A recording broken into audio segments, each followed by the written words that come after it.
আচ্ছা, আপনারা কি এই মানুষটাকে চেনেন? হয়তো চেনেন না। এই মানুষটার নাম হলো জাহির উদ্দিন।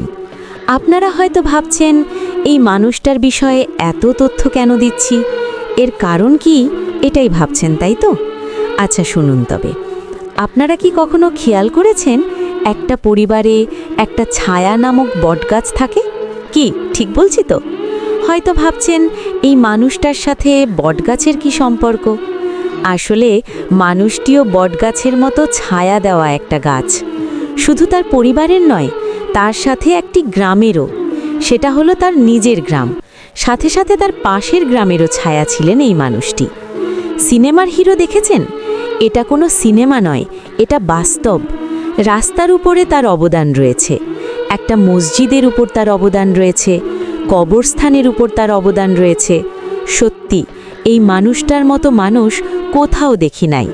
সে একটা সাধারণ মানুষ হয়ে কি করে এত এত ভালো কাজ করলো? আসলে মানুষ ঠিকই বলে, যে ভালো কাজ করে তাকে আল্লাহ সাহায্য করে। এই জাহির ভাই আমাদের মাঝে আর নেই। জাহির ভাইয়ার জন্য সবাই দোয়া করবেন। আর এমন জাহির যেন দেশে হাজার হাজার ঘরে জন্ম নেয়। সকলে বলুন আমিন।